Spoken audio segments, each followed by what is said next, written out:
Hello friends, welcome back to our channel. Friends, ముందుగా ఈ సీరియల్లో ఏం జరగబోతుందో తెలుసుకుందామా? ఇక వీడియోలోకి వెళ్ళినట్లయితే రాధ పూజ గది ముందు కూర్చొని చాలా బాధపడుతూ ఉంటుంది. ఏంటి స్వామి ఇలా చేశావు? మా నాన్న జైల్లో ఉన్నాడు. మా నాన్న కోసం నేను విక్రమ్ కృష్ణని పెళ్లి చేసుకున్నాను. ఎలాగైనా మా నాన్నను బయటికి తీసుకొస్తాడని అనుకున్నాను. కానీ ఇంతలోనే ఆ దుర్గాగాడు ఇంటికి వచ్చి నా మీద నన్ను ప్రేమిస్తున్నానని మా వాళ్ళ ముందు బయట పెట్టాడు. కానీ అది నిజము కాదు. ఆ దమయంతి, ప్రియ అందరూ కూడా నా గురించి తప్పుగా అర్థం చేసుకుంటున్నారు అని చెప్పి ఇక బాధపడుతూ ఉంటుంది. ఇంతలోనే అటుగా వెళ్తున్న ప్రియ రాధాని చూసి వెంటనే రాధా దగ్గరికి వచ్చి, ఏంటి రాధా, ఏంటి బాధపడుతున్నావా? చూడు, ఆ బాధ ఎలా ఉంటుందో తెలుస్తుంది కదా. నువ్వు మా బావని పెళ్లి చేసుకుంటే నాకు కూడా అలాగే బాధ ఉంది. చూడు, ఆ దుర్గా నిన్ను ప్రేమిస్తున్నానని చెప్పాడు. నిజంగా మీరిద్దరు ప్రేమించుకుంటున్నారా? డబ్బు కోసమే నువ్వు మా బావని పెళ్లి చేసుకున్నావా? లేక ఇలా ఎంతమందిని మోసం చేస్తున్నావు? ఎన్ని ప్రాజెక్టులు ఒప్పుకున్నావు అని చెప్పి ప్రియా అంటూ ఉంటే అప్పుడు రాధా, చూడు ప్రియా, నా గురించి తప్పుగా మాట్లాడకు. ఆ దుర్గాకి నాకు ఎటువంటి సంబంధము లేదు. ఇంకొకసారి అలా మాట్లాడితే ఊరుకోను అనగానే అప్పుడు ప్రియా మాత్రం, చూడు, తెలుసు నువ్వు ఎలాంటి దానివో ఆ దుర్గా వచ్చిన తర్వాతే తెలిసింది. మా బావ డబ్బున్నవాడు, నీకు డబ్బు లేదు. ఖాళీ ఒక టీ కొట్టు పెట్టుకొని నువ్వు మా బావని పెళ్లి చేసుకునేంత వరకు వచ్చావంటే నీ క్యారెక్టర్ ఏంటో అర్థమవుతుంది కదా అని చెప్పి ఇక ప్రియ తప్పుగా మాట్లాడుతూ ఉంటుంది. ఇక ఆ మాటలు విన్న రాధకి చాలా కోపం వస్తుంది. వెంటనే ప్రియా చంప పగలగొడుతుంది. చూడు, నాకు డబ్బు లేకపోయినా పర్వాలేదు, కానీ నా క్యారెక్టర్ గురించి తప్పుగా మాట్లాడావంటే నేను ఏం చేస్తానో నాకే తెలియదు అని చెప్పి ఇక రాధ ప్రియాకి వార్నింగ్ ఇస్తుంది. ఇంతలోనే విక్రమ్ కృష్ణ అక్కడికి వస్తాడు. ఇక అది చూసి, ఏంటి రాధా, ఏం జరిగింది? ప్రియాకు బానే క్లాస్ ఇచ్చినట్టున్నా అని విక్రమ్ అనగానే అప్పుడు రాధ, అవును విక్రమ్, నా గురించి తాను చాలా తప్పుగా మాట్లాడుతుంది అనగానే అప్పుడు విక్రమ్, చూడు ప్రియా, నీకు ముందే చెప్పాను, రాధకి దుర్గకి ఎలాంటి సంబంధము లేదు. రాధ గురించి, ఆ దుర్గా నిజస్వరూపం గురించి బయట పెడతానని. చూడు, ఇంకొకసారి రాధ విషయంలో ఇలా చేశావంటే రాధ చేసిన పనే నేను చేయవలసి వస్తుంది. చూడు, ఇప్పటికైనా బుద్ధి తెచ్చుకొని ఇక్కడి నుంచి వెళ్ళు అని చెప్పి విక్రమ్ అనగానే ఇక ఆ మాటలు విన్న ప్రియ, చూడు బాబా, ఇది నిన్ను మోసం చేస్తుంది, దీని గురించి నమ్మొద్దు అని ప్రియ అంటూ ఉంటే అప్పుడు విక్రమ్, చూడు, ఏది మోసమో ఏది నిజమో నేను తేల్చుకుంటాను, ముందు ఇక్కడి నుంచి వెళ్ళు అని చెప్పగానే ఇక ప్రియ చాలా కోపంగా అక్కడి నుంచి వెళ్ళిపోతుంది. ఇక విక్రమ్ మాత్రం రాధ గురించే ఆలోచిస్తూ ఉంటాడు. ఆ దుర్గాగాడి నిజస్వరూపం బయట పెట్టేంత వరకు రాధ గురించి ఇంట్లో ఎవరు నమ్మరు. దమయంతి అత్తయ్య, ప్రియ అవమానిస్తూనే ఉంటారు.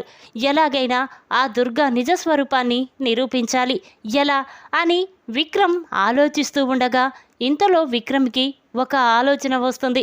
అవును, నేను వెంటనే రాధా వల్ల సొంత ఊరికి వెళ్ళి నిజం తెలుసుకుంటాను అని చెప్పి ఇక విక్రమ్ అంటూ వెంటనే, రాధా, మీ సొంత ఊరు ఎక్కడా అనగానే అప్పుడు రాధ తన సొంత ఊరు, తన కుటుంబం గురించి మొత్తం కూడా విక్రమ్కి చెప్తుంది.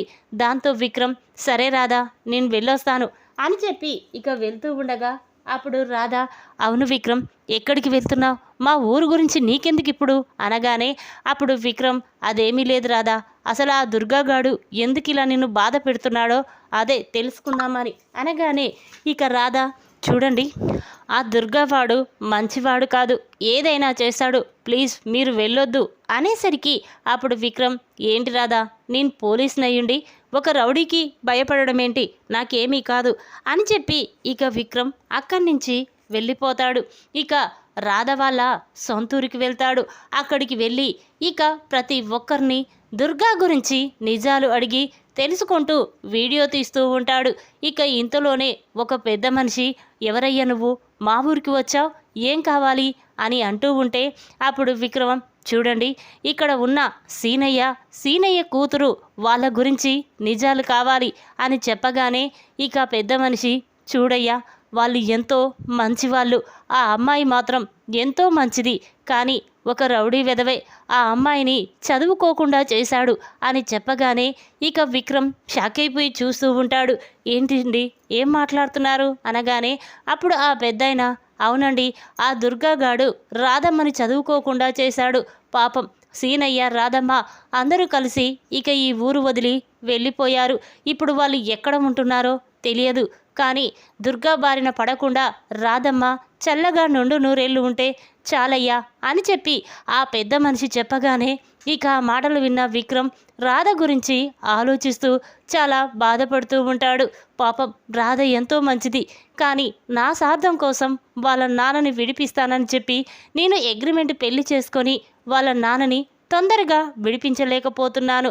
నా చిట్టి కోసం నేను వెతుకుతున్నాను. నా చిట్టి దొరికేదెప్పుడు, నేను రాధకు న్యాయం చేసేదెప్పుడు అని విక్రమ్ అనుకుంటూ ఇక ఇంటికి వస్తాడు. ఇంట్లోకొచ్చి అందరినీ అమ్మ, నాన్న, అత్తయ్య, అమ్మమ్మ అని పిలుస్తూ ఉంటాడు. ఇక ఆ మాటలు విన్న అందరూ కూడా బయటికి వస్తారు.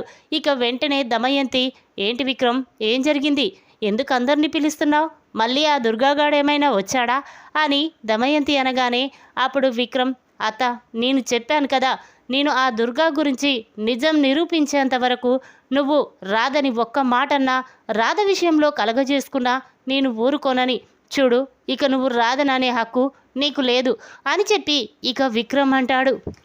ఆ మాటలు విన్న దమయంతి, చూడు విక్రమ్, నువ్వు ఆ దుర్గా నిజస్వరూపం నిరూపించకపోతే మరుక్షణమే ఈ రాధ ఇంట్లో నుండి బయటికి వెళ్ళిపోతుంది.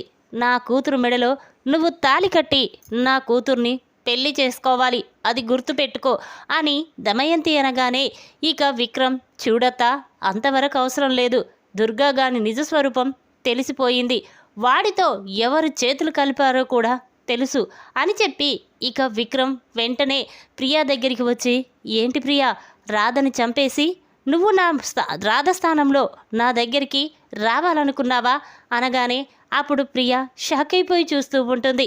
ఏంటి బావా, ఏం మాట్లాడుతున్నావు, నేను రాధని చంపడం ఏంటి అనగానే అప్పుడు విక్రమ్, అవును, నువ్వు వెళ్ళి ఆ దుర్గాగాన్ని కలిసావు కదా, ఏది ఏమైనా సరే రాధ నీది, బావ నాది అని చెప్పావు కదా, అందుకే అడుగుతున్నాను అని చెప్పగానే ఇక ప్రియ స్టన్ అయిపోయి చూస్తూ ఉంటుంది. అది బావా అంటూ ఉంటే ఇక విక్రమ్కి చాలా కోపం వస్తుంది. వెంటనే ప్రియా చెంప పగలగొడతాడు.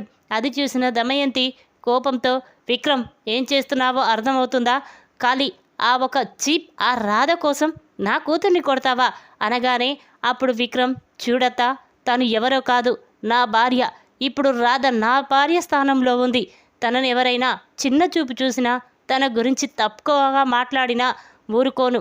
చూడు, నువ్వు ముందు నుంచి చెప్తూనే ఉన్నావు కదా, రాధ గురించి నిజం నిరూపించకపోతే మరుక్షణమే రాధ ఇంట్లో నుంచి వెళ్ళిపోవాలని. ఇదిగో చూడు, ఆ దుర్గాగాడి నిజస్వరూపం చూడు అని చెప్పి విక్రమ్ వెంటనే దుర్గా నిజస్వరూపం వీడియోని వాన్ చేసి అందరికీ చూపిస్తాడు. ఇక అది చూసిన అందరూ కూడా ఒక్కసారి షాక్ అయిపోతారు. ఇక సునంద మాత్రం, ఏంట్రా ఇది, ఈ దుర్గాగాడు ఇలా చేశాడేంట్రా అనగానే అప్పుడు విక్రమ్, అవునమ్మా, రాధ చదువుకునేప్పటి నుంచి దుర్గాగాడు తనని ప్రేమించమని రాధ వెంట పడుతున్నాడు. అందుకే వాళ్ళ నాన్న, అమ్మ, రాధ అందరూ కూడా ఆ ఊరిని వదిలి వేరే ఊరికి వచ్చేశారు. ఇక దాంతో దుర్గాగాడు కొద్ది రోజులు రాధ జోలికి రాలేదు. ఇప్పుడు ఎవరు చెప్పారో ఇక్కడ ఉందని, రాధ ఇక్కడ ఉందని తెలుసుకొని ఇక్కడికి వచ్చాడు. కానీ రాధకి ఆ దుర్గకి ఎటువంటి సంబంధము లేదమ్మా, వాడొక పెద్ద రౌడీ అని చెప్పగానే ఇక సునంద అందరూ కూడా చాలా సంతోషపడుతూ ఉంటారు. ఇక వెంటనే సునంద, ఏంటొదినా, ఇందాకేదో మాట్లాడావు, నా కోడల్ని బయటికి పంపిస్తానన్నావు, ఇప్పుడేమంటావు? చూడు వదినా, నా కోడలు నిప్పు, ఇంకొకసారి నా కొడుకు కోడలు విషయంలో మీరేదైనా మాట్లాడితే నేను ఊరుకోను, ఇదే లాస్ట్ అండ్ ఫైనల్ అని చెప్పి ఇక సునంద రాధాని తీసుకొని అక్కడి నుంచి వెళ్ళిపోతుంది. ఇక విక్రమ్ దమయంతి దగ్గరికి వచ్చి, ఏంటత్తా, రాధ నిజస్వరూపం తెలిసింది కదా, ఇక ఎప్పుడు రాధ నన్ను వదిలి వెళ్ళదు, రాధ నా భార్య, ఇక ఎప్పటికీ నీ కూతురు నా భార్య కాదు కూడా అని చెప్పి ఇక విక్రమ్ దమయంతికి ప్రియాకి వార్నింగ్ ఇచ్చి అక్కడి నుంచి వెళ్ళిపోతాడు. ఇక అదంతా చూసిన దమయంతి ప్రియా కోపంతో రగిలిపోతూ ఉంటారు. ఇక ప్రియా, ఏంటి మామ్, ఏంటిదంతా? ఇది అసలు ఆ దుర్గా గురించి బావ నిజం తెలుసుకోవడం ఏంటి, నిరూపించడం ఏంటి మామ్? ఇక బావ నాకు దక్కడు.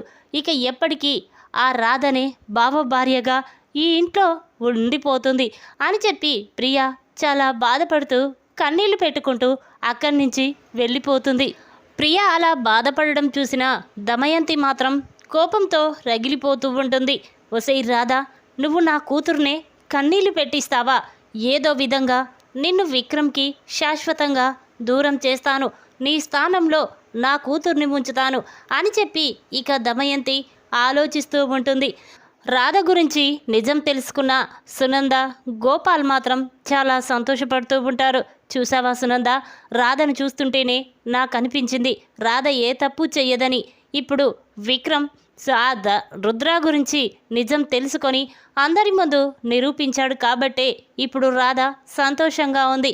లేకపోతే ఆ రుద్రగాడి మాటలు నమ్మి ఇక దమయంతి, ప్రియా, అత్తయ్య వాళ్ళందరూ ఎంత బాధ పెట్టేవాళ్ళో అని చెప్పి గోపాల్ అనగానే అప్పుడు సునంద, పదండి రాధ దగ్గరికి వెళ్దాం అని చెప్పి ఇక ఇద్దరూ కలిసి రాధ గదిలోకి వస్తారు. వాళ్ళు వచ్చేసరికి రాధ మాత్రం ఏదో ఆలోచిస్తూ బాధపడుతూ కూర్చుంటూ ఉంటుంది. అది చూసిన సునంద వెంటనే రాధ దగ్గరికి వచ్చి, అమ్మ రాధ అనగానే అప్పుడు రాధ, అత్తయ్య మీరా రండి అనేసరికి ఇక సునంద, ఏంటమ్మా, ఎందుకు ఇంకా బాధపడుతున్నావు?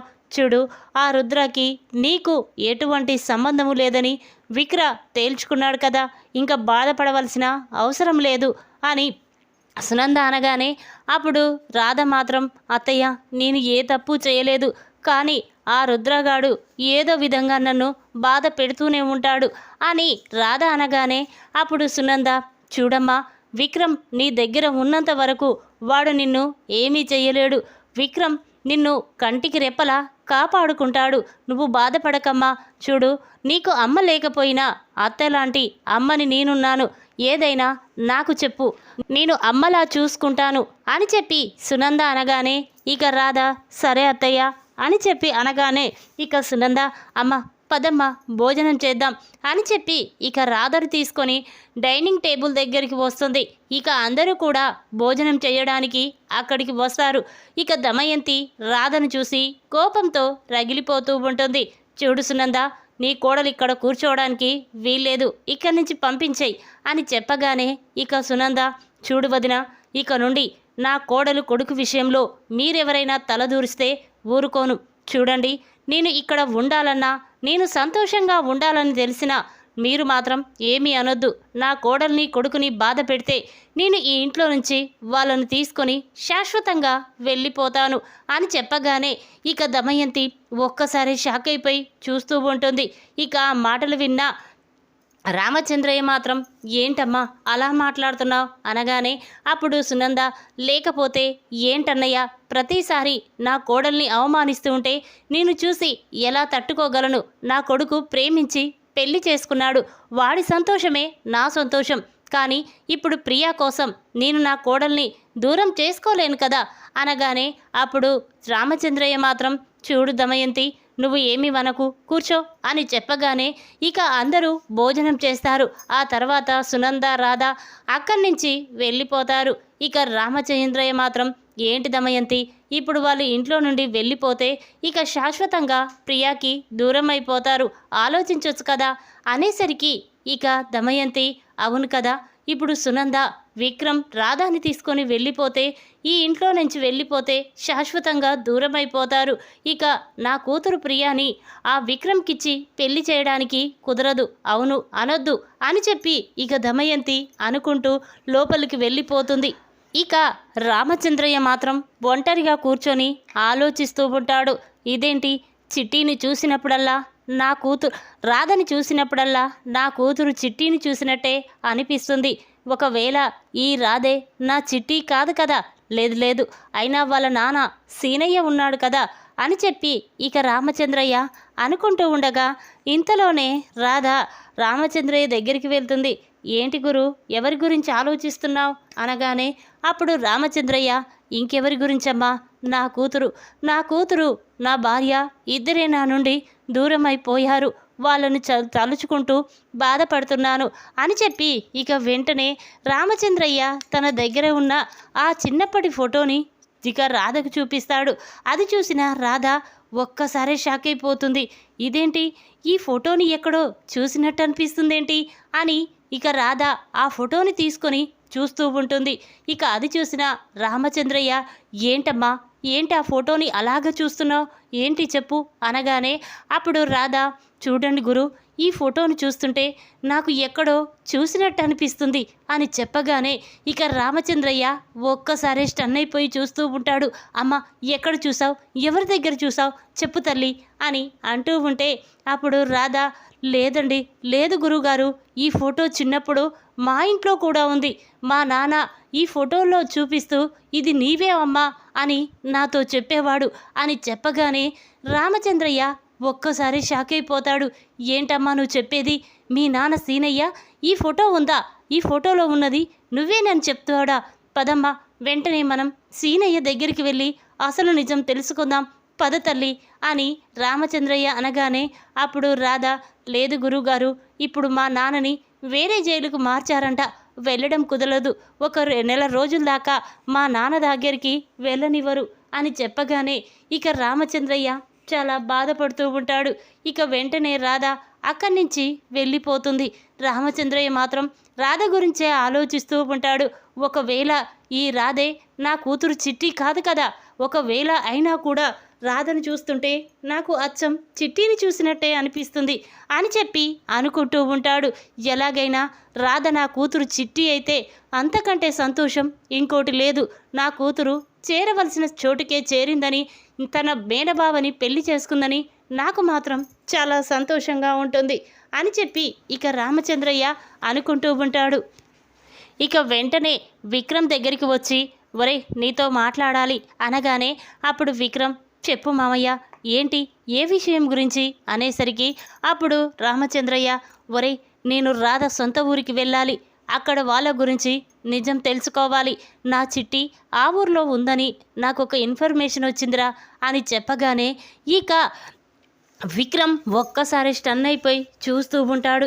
ఏంటి మామయ్య, చిట్టి ఆ ఊర్లో ఉండడం ఏంటి, ఏం మాట్లాడుతున్నావు అనగానే అప్పుడు రామచంద్రయ్య, అవునరా, నాకు ఒక ఇన్ఫర్మేషన్ వచ్చిందని చెప్తున్నాను కదా, వెంటనే మనం రాధ సొంత ఊరుకు వెళ్ళి నిజం తెలుసుకోవాలి, చిట్టి చిన్నప్పటి ఫోటోను తీసుకొని వెళ్దాం పద అని చెప్పి రామచంద్రయ్య అనగానే ఇక విక్రమ్, సరే మామయ్య నువ్వు చెప్పినట్టే వెళ్దాం, చిట్టి దొరికితే అంతకంటే కావాల్సింది ఏముంది అని చెప్పి ఇక విక్రమ్ అంటాడు.